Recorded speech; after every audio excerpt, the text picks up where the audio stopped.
जो तिरंगा आज हमारी आन, बान और शान माना जाता है, क्या आप उस तिरंगे के इतिहास को जानते हैं? क्या आपने कभी सोचा है कि जिस झंडे को देखकर आज हिंदुस्तान में रहने वाला हर इंसान गर्व महसूस करता है, वो झंडा कब बनाया गया था और क्यों बनाया गया था? तिरंगे का डिज़ाइन सबसे पहले किस इंसान के दिमाग में आया था? आज के इस वीडियो में आपको देश के झंडे से जुड़ी कुछ रोचक बातें हम बताएंगे। भारतीय झंडे का मौजूद स्वरूप तो आज हमें नजर आता है।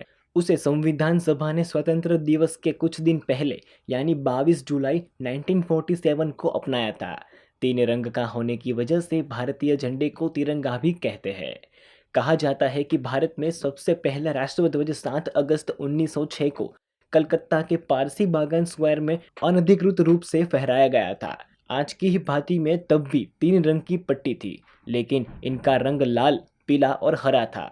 सबसे ऊपर हरा था, जिसमें 8 सफेद रंग के कमल के फूल अंकित किए गए थे।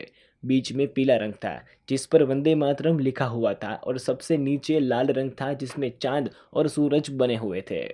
दूसरी बार भारतीय ध्वज फ्रांस की राजधानी पेरिस पे मैडम कामा ने अन्य क्रांतिकारियों के साथ मिलकर 1907 में लहराया था। सबसे ऊपर की पट्टी को छोड़कर यह पहले झंडे से काफी हद तक मिलता जुलता था। इनमें 7 स्टार सप्तऋषि के प्रतीक थे।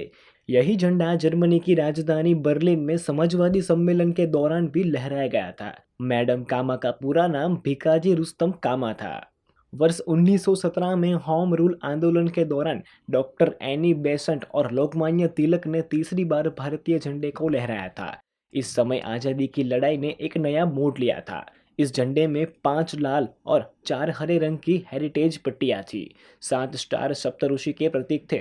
बाएं हाथ के शीर्ष कोने पर इसमें यूनियन जैक भी बनाया गया था। वर्ष 1921 में बेजवाड़ा, आज जिसे विजयवाड़ा के नाम से भी सब जानते हैं, वहां अखिल भारतीय कांग्रेस कमेटी ने सत्र के दौरान आंध्र प्रदेश के युवाओं ने एक झंडा तैयार किया और उसे गांधी जी के पास ले गए। इसमें 2 रंग थे, लाल और हरा, जो मुख्य 2 समुदायों हिंदू और मुसलमान का प्रतिनिधित्व करते थे। इसमें चरखा भी था, जो राष्ट्र की प्रगति का प्रतीक था। भारत के अन्य समुदायों के प्रतिनिधित्व को दर्शाने के लिए गांधी जी ने इसमें सफेद रंग को भी जोड़ने का सुझाव दिया था। कुछ लोग झंडे के सांप्रदायिक प्रतिनिधित्व से खास नाराज थे। इसी को ध्यान में रखते हुए नए झंडे को अपनाया गया। इनमें से 3 रंग थे, केसरी शीर्ष पर, सफेद बीच में और हरा नीचे था। सफेद के बीच में चरखा बना हुआ था। इसे पिंगली वेंकैया ने तैयार किया था। इस ध्वज को आधिकारिक रूप से कांग्रेस समिति ने वर्ष 1931 में अपनाया था। आज़ाद भारत की प्रक्रिया के दौरान राजेंद्र प्रसाद की अध्यक्षता में एक कमेटी का गठन किया गया, जिस पर भारतीय राष्ट्रध्वज के सकारात्मक रूप के बदलाव के बाद चुनने की जिम्मेदारी दी गई। बाद में इस कमेटी ने चरखे को हटाकर अशोक चक्र को अपना लिया। आइए अब जानते हैं तिरंगे के 3 रंगों का मतलब। केसरिया रंग साहस और बलिदान का प्रतीक है। सफेद रंग शांति और सच्चाई को दर्शाता है। वहीं हरा रंग संपन्नता का प्रतीक है।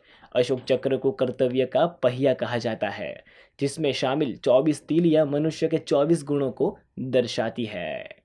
तो दोस्तों, आज के लिए बस इतना ही। हमारे साथ जुड़े रहिए ऐसी ही मज़ेदार बातें जानने के लिए।